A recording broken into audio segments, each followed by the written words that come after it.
K M. മാണിക്കെതിരായ bar കോഴക്കേസിൽ തുടർവാദം വേണ്ടെന്ന vigilance കോടതിയിൽ തീരുമാനമെടുക്കാൻ case March 5 മാറ്റി.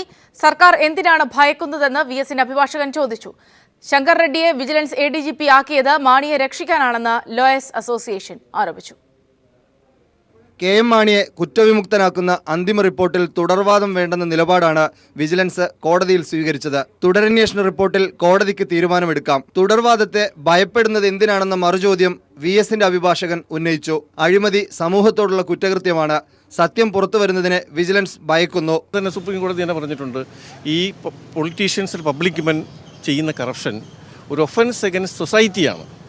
അപ്പോൾ ഒരു സൊസൈറ്റിയിലുള്ള റെസ്പോൺസിബിൾ ആയിട്ടുള്ള ഒരാളിന് വന്ന് അദ്ദേഹത്തിന് അതിനെതിരായിട്ട് അനുകൂലമായിട്ട് അതിനെതിരായിട്ട് ഫൈറ്റ് ചെയ്യാനുള്ള അവകാശമുണ്ട് എന്ന് പറഞ്ഞിട്ടാണ് കോടതിയിൽ ഇംപ്ലീഡ്മെൻറ്റ് അനുവദിച്ചത്. 3 DGPമാർ ഉണ്ടായിരിക്കെ ADGP റാങ്കിലുള്ള ശങ്കർ റെഡ്ഡിയെ വിജിലൻസ് ഡയറക്ടർ സ്ഥാനത്ത് നിയോഗിച്ചത് സർക്കാരിന് അനുകൂലമായ റിപ്പോർട്ട് നൽകാനാണെന്ന് ഇന്ത്യൻ ലോയേഴ്സ് അസോസിയേഷൻ ചൂണ്ടിക്കാട്ടി. കേസിൽ വാദം കേൾക്കണമോ എന്നത് മാർച്ച് 5 കോടതി പരിഗണിക്കും. News bureau, Thiruvananthapuram. Ration depot അനുവദിക്കാൻ 25 ലക്ഷം കൈക്കൂലി ആവശ്യപ്പെട്ടതിൽ മന്ത്രി അടൂർ പ്രകാശിനെതിരായ കേസ് പിൻവലിക്കാനുള്ള നീക്കം പൊളിഞ്ഞു. കേസ് എഴുതിത്തള്ളണമെന്ന തീരുമാനം വിജിലൻസ് ഡയറക്ടർ തള്ളി. കുറ്റപത്രം സമർപ്പിച്ച കേസിൽ അടൂർ പ്രകാശ് വിചാരണ നേരിടണമെന്ന് വിജിലൻസ് ഡയറക്ടർ അറിയിച്ചു. അടൂർ പ്രകാശ് ഭക്ഷ്യമന്ത്രിയായിരുന്ന 2004-2005 കാലഘട്ടത്തിൽ റേഷൻ ഡിപ്പോ അനുവദിക്കാൻ 25 ലക്ഷം രൂപ കോട ചോദിച്ചുവെന്നാണ് കേസ്. കോഴിക്കോട്ടെ കോൺഗ്രസ് നേതാവായിരുന്ന NK അബ്ദുറഹ്മാനോടാണ് മന്ത്രി അടൂർ പ്രകാശ് കോഴ ചോദിച്ചത്. മുക്കം ഓമശ്ശേരിയിൽ റേഷൻ ഡിപ്പോ തുടങ്ങാനായി 2005 ഡിസംബർ 3 തിരുവനന്തപുരത്തെ ഔദ്യോഗിക വസതിയിൽ വെച്ചും ഡിസംബർ 5 കോഴിക്കോട് ഗസ്റ്റ് ഹൌസിൽ വെച്ചുമാണ് അടൂർ പ്രകാശ് കോഴ ആവശ്യപ്പെട്ടത്. ഇക്കാര്യങ്ങൾ ചൂണ്ടിക്കാട്ടി PC സജിത്രൻ എന്നയാൾ തിരുവനന്തപുരം വിജിലൻസ് കോടതിയിൽ സ്വകാര്യ അന്യായം സമർപ്പിച്ചതിനെ തുടർന്നാണ് വിജിലൻസ് കേസെടുത്ത് അന്വേഷണം ആരംഭിച്ചത്. അന്വേഷണ സംഘം കേസ് അന്വേഷിച്ച് 2011 ഫെബ്രുവരിയിൽ കോടതിയിൽ കുറ്റപത്രം നൽകി. ഈ ഘട്ടത്തിൽ പരാതിക്കാരൻ മൊഴിമാറ്റിയെന്നും അതിനാൽ തുടരന്വേഷണം വേണമെന്നും ആവശ്യപ്പെട്ട് പ്രോസിക്യൂഷൻ കോടതിയെ സമീപിച്ചു. തുടരന്വേഷണ ഘട്ടത്തിലും പരാതിക്കാരായ അബ്ദുറഹ്മാനും സജിത്രനും മൊഴിമാറ്റി. ഇതേ തുടർന്നാണ് മന്ത്രിക്കെതിരെയുള്ള കേസ് പിൻവലിക്കണമെന്ന് കാട്ടി അന്വേഷണ ഉദ്യോഗസ്ഥർ വിജിലൻസ് ഡയറക്ടർ ശങ്കർ റെഡ്ഡിക്ക് റിപ്പോർട്ട് നൽകിയത്. എന്നാൽ ഈ റിപ്പോർട്ട് കഴിഞ്ഞ ദിവസം വിജിലൻസ് ഡയറക്ടർ തള്ളി. കുറ്റപത്രം സമർപ്പിച്ച കേസിൽ അടൂർ പ്രകാശ് വിചാരണ നേരിടണമെന്നാണ് വിജിലൻസ് ഡയറക്ടറുടെ നിലപാട്. ഇതോടെ റേഷൻ ഡിപ്പോ കോഴക്കേസ് എഴുതിത്തള്ളി അടൂർ പ്രകാശിന് ക്ലീൻ ചിറ്റ് നൽകാനുള്ള സർക്കാർ നീക്കത്തിന് കനത്ത തിരിച്ചടിയാണ് ഏറ്റിരിക്കുന്നത്. PV കുട്ടൻ, കോഴിക്കോട്. കേരളത്തിനെതിരെ BJP ദേശീയ ഘടകം കേന്ദ്ര തെരഞ്ഞെടുപ്പ് കമ്മീഷന് പരാതി നൽകി. കേരളത്തിലെ വോട്ടേഴ്സ് ലിസ്റ്റ് പരിശോധിക്കാൻ പ്രത്യേക ഒബ്സർവറെ നിയോഗിക്കണമെന്ന് ആവശ്യപ്പെട്ടു. കേന്ദ്രമന്ത്രി മുഖ്താർ അബ്ബാസ് നഖ്വിയുടെ നേതൃത്വത്തിലുള്ള സംഘമാണ് പരാതി നൽകിയത്. കേരളം, പശ്ചിമബംഗാൾ സംസ്ഥാനങ്ങളിലെ തെരഞ്ഞെടുപ്പുമായി ബന്ധപ്പെട്ടാണ് കേന്ദ്രമന്ത്രി മുഖ്താർ അബ്ബാസ് നഖ്വിയുടെ നേതൃത്വത്തിലുള്ള BJP സംഘം കേന്ദ്ര തെരഞ്ഞെടുപ്പ് കമ്മീഷനെ കണ്ടത്. നിലവിൽ കേരളത്തിൽ തയ്യാറാക്കിയിരിക്കുന്ന വോട്ടേഴ്സ് ലിസ്റ്റിൽ വ്യാപക ക്രമക്കേടുണ്ടെന്ന് പരാതിയിൽ പറയുന്നു. ഇത് പരിശോധിക്കാൻ പ്രത്യേക ഒബ്സർവറെ കേരളത്തിൽ നിയോഗിക്കണമെന്നും ആവശ്യപ്പെടുന്നുണ്ട്. തെരഞ്ഞെടുപ്പിനിടയിൽ അക്രമം നടക്കാനുള്ള സാധ്യത കേരളത്തിലുണ്ടെന്നും BJP ആരോപിക്കുന്നു. അതിനാൽ കേന്ദ്രസേനയെ നിയോഗിക്കണം. പശ്ചിമബംഗാളിലും കേന്ദ്രസേനയെ വിന്യസിക്കണമെന്നും ആവശ്യപ്പെടുന്നു. കേരളമടക്കമുള്ള സംസ്ഥാനങ്ങളിലെ തെരഞ്ഞെടുപ്പ് ഒരുക്കങ്ങൾ വിലയിരുത്തി ദില്ലിയിൽ തിരിച്ചെത്തിയ കമ്മീഷൻ ഇപ്പോൾ വോട്ടെടുപ്പ് തീയതി നിശ്ചയിക്കേണ്ട ഒരുക്കങ്ങളിലേക്ക് കടക്കുകയാണ്. കേന്ദ്രമന്ത്രിയുടെ നേതൃത്വത്തിൽ നൽകിയിരിക്കുന്ന പരാതി പരിശോധിച്ച് തീരുമാനമെടുക്കുമെന്ന് കേന്ദ്ര തെരഞ്ഞെടുപ്പ് കമ്മീഷൻ ഉന്നത വൃത്തങ്ങൾ അറിയിച്ചു. News bureau, Delhi. UDF-ൽ തന്നെ തുടരാൻ JDU-വിന്റെ തീരുമാനം. JDU-വിന്റെ അടിയന്തര സെക്രട്ടേറിയറ്റ് യോഗത്തിലാണ് തീരുമാനം. കോഴിക്കോട് വീരേന്ദ്രകുമാറിന്റെ വീട്ടിലാണ് യോഗം ചേർന്നത്. ചോദ്യോത്തരവേളയിലുടനീളം പ്രതിപക്ഷ പ്രതിഷേധത്തിൽ നിയമസഭ പ്രക്ഷുബ്ധമായി. സർക്കാർ അധികാരത്തിൽ വന്ന ശേഷം 66 കർഷകർ ആത്മഹത്യ ചെയ്തതായി മന്ത്രി KP മോഹൻ നിയമസഭയെ രേഖാമൂലം അറിയിച്ചു. കാർഷിക വായ്പയിന്മേലുള്ള റവന്യൂ റിക്കവറി നടപടിക്ക് ജൂൺ 30 വരെ മൊറട്ടോറിയം അനുവദിച്ചതായും മന്ത്രി പറഞ്ഞു. ചോദ്യോത്തരവേള ആരംഭിച്ചപ്പോൾ തന്നെ മന്ത്രി K ബാബു മറുപടി പറയാൻ എഴുന്നേറ്റതാണ് പ്രതിപക്ഷത്തെ പ്രകോപിപ്പിച്ചത്. ബാർക്കോഴയിൽ ആരോപണ വിധേയനായ മന്ത്രി രാജിവെക്കണമെന്ന് പ്രതിപക്ഷം ആവശ്യപ്പെട്ടു. പ്രതിഷേധത്തിന്റെ ഭാഗമായി ബാബുവിനോടുള്ള ചോദ്യങ്ങളും പ്രതിപക്ഷം ഉന്നയിച്ചില്ല. തുടർന്ന് മലയാള ഭാഷ സംബന്ധിച്ച ചോദ്യത്തിന് മറുപടിയുമായി മുഖ്യമന്ത്രി സംസാരിച്ചു. ഈ സാഹചര്യത്തിൽ ആരോപണ വിധേയരായ മുഖ്യമന്ത്രിയും മന്ത്രിമാരും രാജിവെക്കണമെന്നാവശ്യപ്പെട്ട് പ്രതിപക്ഷം സഭയുടെ നടുത്തളത്തിലിറങ്ങി പ്രതിഷേധിച്ചു.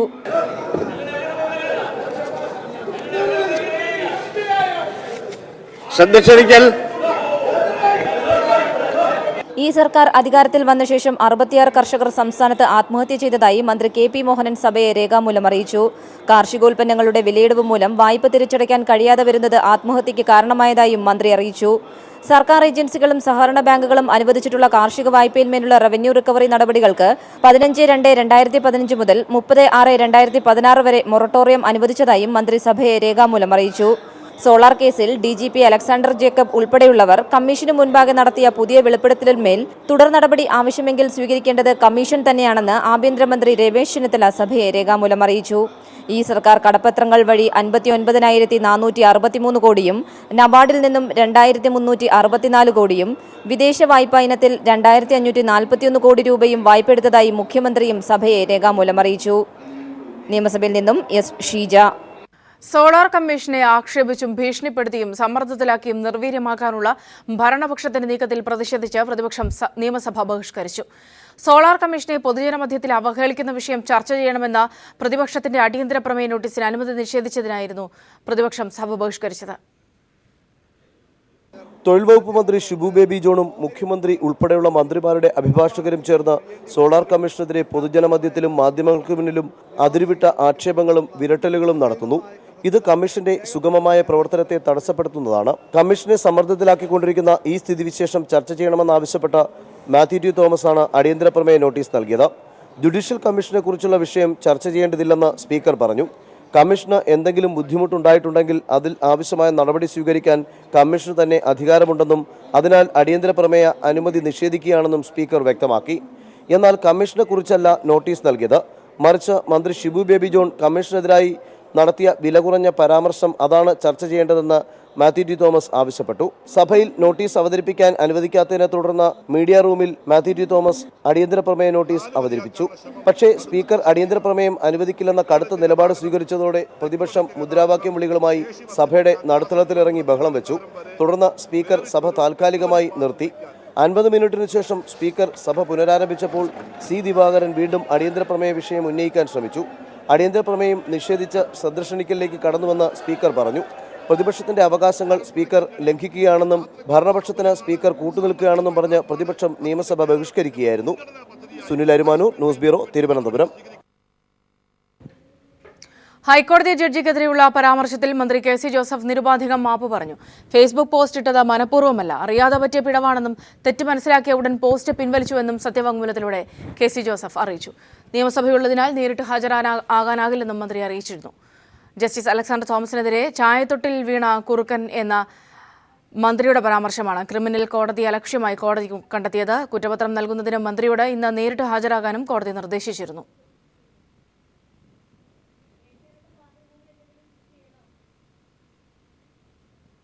കണ്ണൂർ പാപ്പനിശ്ശേരിയിൽ BJP പ്രവർത്തകൻ വെട്ടേറ്റു മരിച്ച സംഭവത്തിൽ CPIM-ന് ബന്ധമില്ലെന്ന് കോടിയേരി ബാലകൃഷ്ണൻ. പെൺകുട്ടിയെ ശല്യപ്പെടുത്തിയതുമായി ബന്ധപ്പെട്ട തർക്കമാണ് കൊലപാതകത്തിൽ കലാശിച്ചതെന്നും കോടിയേരി പറഞ്ഞു. അത് രാഷ്ട്രീയമായി ബന്ധപ്പെട്ട ഒരു സംഭവം അതിനകത്തില്ല. ഞങ്ങൾക്കതിൻ്റെ കാര്യങ്ങൾ അന്വേഷിച്ചൊക്കെ മനസ്സിലായത് അവിടെ ഉണ്ടായിരുന്ന പ്രാദേശികമായിട്ടുള്ള ഒരു പെൺകുട്ടിയെ ഉപദ്രവിച്ചതുമായി ബന്ധപ്പെട്ട നാട്ടുകാർ തമ്മിലുള്ള തർക്കമാണ്. ആ തർക്കമാണ് ഇങ്ങനൊരു നിലയിലേക്ക് ചെന്നെത്തിയിട്ടുള്ളത്. CPM-ന് ആ സംഭവമായിട്ട് യാതൊരു ബന്ധവുമില്ല. സിയാച്ചിനിൽ ഹിമപാതത്തിൽ മരിച്ച ലാൻസ് നായിക് B. സുധീഷിന്റെ മൃതദേഹം ഇപ്പോൾ മൺട്രോ തുരുത്തിലെ അദ്ദേഹത്തിന്റെ വസതിക്ക് സമീപം സംസ്കരിക്കുകയാണ്. രാജ്കുമാർ ചേർന്നുണ്ട് വിവരങ്ങളുമായി. രാജ്കുമാർ,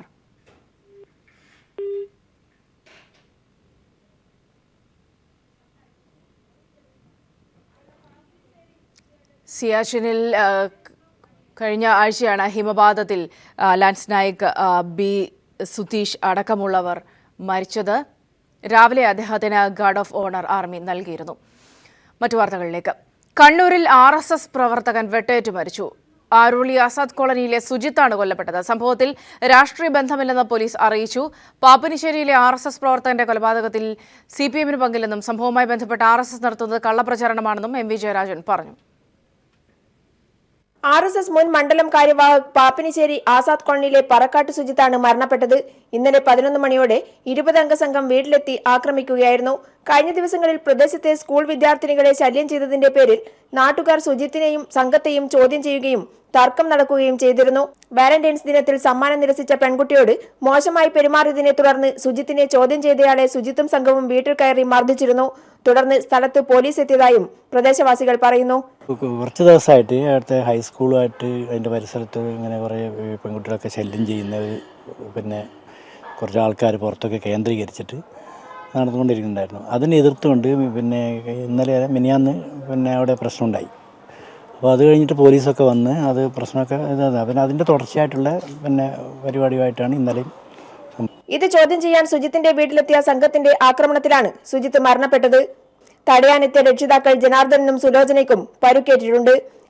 സംഭവം രാഷ്ട്രീയമല്ലെന്നും BJP RSS സംഘം മുതലെടുപ്പ് നടത്തുകയാണെന്നും CPIM സംസ്ഥാന കമ്മിറ്റി അംഗം MV ജയരാജൻ പറഞ്ഞു. രാഷ്ട്രീയമായ ഒരു കൊലപാതകമല്ല, ഒരു പെൺകുട്ടിയെ അപമാനിച്ച സംഭവവുമായി ബന്ധപ്പെട്ടുകൊണ്ട് തുടർന്നുണ്ടായ സംഘർഷത്തിൻ്റെ ഭാഗമായിട്ടാണ് ഈ മരണം സംഭവിച്ചത്.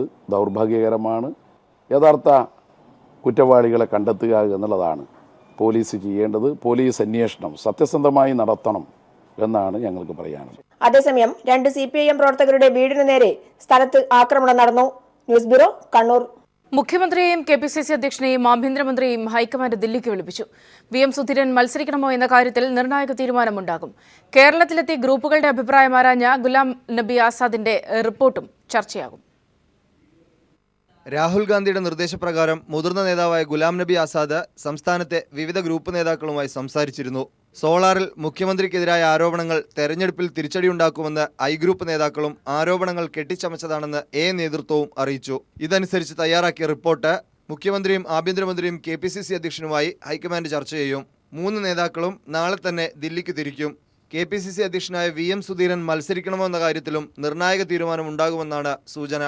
മുഖ്യമന്ത്രിയും ആഭ്യന്തരമന്ത്രിയും KPCC അധ്യക്ഷനും തെരഞ്ഞെടുപ്പിൽ മത്സരിച്ചാൽ AK ആന്റണിക്കായിരിക്കും പ്രചരണ ചുമതല. നേതാക്കൾ ദില്ലിക്ക് പോകുന്ന സാഹചര്യത്തിൽ നാളെയും മറ്റന്നാളുമായി നടക്കാനിരുന്ന KPCC യോഗങ്ങൾ മാറ്റി. MR Sajesh, news bureau, Thiruvananthapuram. സിയാച്ചിനിൽ ഹിമപാതത്തിൽ മരിച്ച ലാൻസ് നായിക് B സുധീഷിന്റെ മൃതദേഹം സംസ്കരിക്കുന്നു. മൺട്രോത്തുരുത്തിൽ അദ്ദേഹത്തിന്റെ വസതിക്ക് സമീപമാണ് സംസ്കാരം. വിവരങ്ങളുമായി രാജ്കുമാർ ചേരുന്നുണ്ട്. രാജ്കുമാർ, വിശദാംശങ്ങൾ. സൗമ്യ, വികാരനിർഭരമായ രംഗങ്ങൾക്കാണ് ഇപ്പോൾ മൺട്രോത്തുരുത്ത് എന്ന ഗ്രാമം സാക്ഷ്യം വഹിക്കുന്നത്. മൺട്രോത്തുരുത്തിലെ ജനങ്ങൾ പാലായനം ചെയ്യുകയും ഒപ്പം തന്നെ അവിടുത്തെ മനുഷ്യർ രാജ്യത്തിന് വേണ്ടി സ്വന്തം ജീവൻ പോലും ബലിയർപ്പിക്കുന്ന തരത്തിലേക്ക് ഏറ്റവും ഒരു പവിത്രമായ ഒരു ഭൂമി കൂടിയാണ് ഇപ്പോൾ. ഇന്ന് രാവിലെ ഒരു 11:30 മണിയോടുകൂടിയാണ് മൃതശരീരം വൻ ജനാവലിയുടെ സാന്നിധ്യത്തിൽ തിരുവനന്തപുരത്ത് നിന്ന് മൺട്രോത്തുരുത്തിലേക്ക് എത്തിച്ചത്. ആദ്യം അവിടെ മൺട്രോത്തുരുത്തിൽ പഠിച്ച സ്കൂളിൽ LP സ്കൂളിലായിരുന്നു ആദ്യം പൊതുദർശനത്തിന് വെച്ചത്. പിന്നീട് വീട്ടിലേക്ക് മാറ്റുകയായിരുന്നു. ഔദ്യോഗിക ബഹുമതികൾ എല്ലാം നൽകി കഴിഞ്ഞു. അത്തരം നടപടികളെല്ലാം പൂർത്തിയായി കഴിഞ്ഞു. സർക്കാരിനെ പ്രതിനിധീകരിച്ച് മന്ത്രി ഷിബു ബേബി ജോൺ സ്ഥലത്തുണ്ട്. അതുപോലെ KN Balagopal MP, Kodikunnil Suresh MP, ജില്ലാ കളക്ടർ തുടങ്ങി അതുപോലെ തന്നെ സേനയിലെ ഉദ്യോഗസ്ഥർ ഉൾപ്പെടെ ഇപ്പോൾ ഇതിന്റെ അന്ത്യോപചാരം അർപ്പിക്കുന്നതിനും ഇതിന്റെ സംസ്കാര കർമ്മങ്ങൾക്ക് സാക്ഷ്യം വഹിക്കാനും എത്തിയിട്ടുണ്ട്. അല്പസമയത്തിനകം ഈ പ്രത്യേകം ഒരുക്കിയ ചിതയിലേക്ക്. രാജ്കുമാറാണ് വിവരങ്ങൾ നൽകിയത്. സിയാച്ചിനിൽ ഹിമപാതത്തിൽ മരിച്ച ലാൻസ് നായിക് B സുധീഷിന്റെ മൃതദേഹം ഇപ്പോൾ പൊതുദർശനത്തിന് വെച്ചിരിക്കുകയാണ്. മറ്റു വാർത്തകളിലേക്ക്. നിയമസഭാ തെരഞ്ഞെടുപ്പിൽ BJPയുടെ മുന്നണിക്കൊപ്പമില്ലെന്ന് വെള്ളാപ്പള്ളി നടേശൻ. BJP മുന്നണിയിൽ BDJS മത്സരിക്കാനില്ലെന്നും തെരഞ്ഞെടുപ്പിൽ താനും തുഷാറും മത്സരിക്കില്ലെന്നും വെള്ളാപ്പള്ളി പറഞ്ഞു. JNU വിഷയത്തിൽ പ്രധാനമന്ത്രി മറുപടി പറയണമെന്ന് സർവകക്ഷി യോഗത്തിൽ ഇടതുപക്ഷവും കോൺഗ്രസും ആവശ്യപ്പെട്ടു. പാർലമെന്റ് സമ്മേളനത്തിന് മുന്നോടിയായി വിളിച്ചു ചേർത്ത യോഗത്തിലാണ് ഈ ആവശ്യമുയർന്നത്. അതേസമയം വിദ്യാർത്ഥികളും അധ്യാപകരും സർവകലാശാലയിൽ സംയുക്തമായി പട്ടിപ്പ് മുടക്കി സമരം ചെയ്യുന്നു. അഫ്സൽ ഗുരു അനുസ്മരണവുമായി ബന്ധപ്പെട്ട് ദില്ലി സർവകലാശാല മുൻ പ്രൊഫസർ SIR ഗിലാനിയെ പോലീസ് അറസ്റ്റ് ചെയ്ത് ചോദ്യം ചെയ്തു വരികയാണ്. JNU വിദ്യാർത്ഥി സമരത്തിന് ഐക്യദാർഢ്യവുമായി അധ്യാപക സംഘടനകളും രംഗത്തെത്തി. കനയ്യകുമാറിനെ വിട്ടയക്കുന്നതുവരെ പഠിപ്പ് മുടക്കി സമരം തുടരാനാണ് വിദ്യാർത്ഥികളുടെ തീരുമാനം. പാർലമെന്റ് സമ്മേളനത്തിന് മുന്നോടിയായി ദില്ലിയിൽ പ്രധാനമന്ത്രി വിളിച്ചു ചേർത്ത സർവകക്ഷി യോഗത്തിലും JNU അറസ്റ്റ് വിഷയമായി. യോഗത്തിൽ പങ്കെടുത്ത CPIM ലോക്സഭാ നേതാവ് P. കരുണാകരൻ അന്വേഷണം ആവശ്യപ്പെട്ടു. പ്രധാനമന്ത്രി ഇക്കാര്യത്തിൽ മറുപടി പറയണമെന്ന് കോൺഗ്രസും RJDയും JDUവും നിലപാടെടുത്തു. ബഡ്ജറ്റ് സമ്മേളനം സുഗമമായി നടക്കണമെന്ന് യോഗത്തിൽ പങ്കെടുത്ത കേന്ദ്ര ധനകാര്യമന്ത്രി അരുൺ ജെയ്റ്റ്ലി ആവശ്യപ്പെട്ടു. അതേസമയം അഫ്സൽ ഗുരു അനുസ്മരണവുമായി ബന്ധപ്പെട്ട് ദില്ലി പോലീസ് അറസ്റ്റ് ചെയ്ത ദില്ലി സർവകലാശാല മുൻ പ്രൊഫസർ SAR ഗീലാനിയുടെ ചോദ്യം ചെയ്യൽ പുരോഗമിക്കുന്നു. ഈ മാസം 10-ന് ദില്ലി പ്രസ് ക്ലബ്ബിൽ സംഘടിപ്പിച്ച അഫ്സൽ ഗുരു അനുസ്മരണത്തിന് പിന്നിൽ ഗീലാനിയാണെന്നാണ് പോലീസ് ആരോപണം. യോഗത്തിനിടയ്ക്ക് ഇവർ ഇന്ത്യ വിരുദ്ധ മുദ്രാവാക്യം വിളിച്ചതായും പോലീസ് പറയുന്നുണ്ട്. JNU വിഷയത്തിൽ ദേശീയ തീവ്രവാദ വിരുദ്ധ സേന അന്വേഷണം ആവശ്യപ്പെട്ട് സമർപ്പിച്ച സ്വകാര്യ ഹർജി ദില്ലി ഹൈക്കോടതി തള്ളി. News bureau, Delhi. ദില്ലിയിൽ RSSകാർ മാധ്യമപ്രവർത്തകരെ ആക്രമിച്ച സംഭവത്തിൽ കേരള യൂണിയൻ ഓഫ് വർക്കിംഗ് ജേർണലിസ്റ്റിന്റെ നേതൃത്വത്തിൽ മാധ്യമപ്രവർത്തകർ ദില്ലിയിൽ പ്രതിഷേധിച്ചു. CPIM സംസ്ഥാന സെക്രട്ടറി കോടിയേരി ബാലകൃഷ്ണൻ പ്രതിഷേധ പരിപാടികൾ ഉദ്ഘാടനം ചെയ്തു. പത്രപ്രവർത്തകർക്ക് പോലും തൊഴിലെടുക്കാനുള്ള സ്വാതന്ത്ര്യമില്ലാത്ത സാഹചര്യം അടിയന്തരാവസ്ഥയെ ഓർമ്മിപ്പിക്കുന്നതായി കോടിയേരി പറഞ്ഞു. അടിയന്തരാവസ്ഥ കാലത്ത് മർദ്ദനമേൽക്കേണ്ടി വന്ന അദ്വാനിയെ പോലെയുള്ളവർ പ്രതികരിക്കണമെന്നും കോടിയേരി ആവശ്യപ്പെട്ടു. തെക്കേ ഇന്ത്യയിലെ പ്രധാന ലൈഫ് സ്റ്റൈൽ മാഗസിനായ റിറ്റ്സിന്റെ കേരള പതിപ്പ് പ്രകാശനം ചെയ്തു. കൊച്ചിയിൽ നടന്ന ചടങ്ങിൽ Kalyan Jewellers managing director TS Kalyanaraman പ്രകാശനം നിർവഹിച്ചു.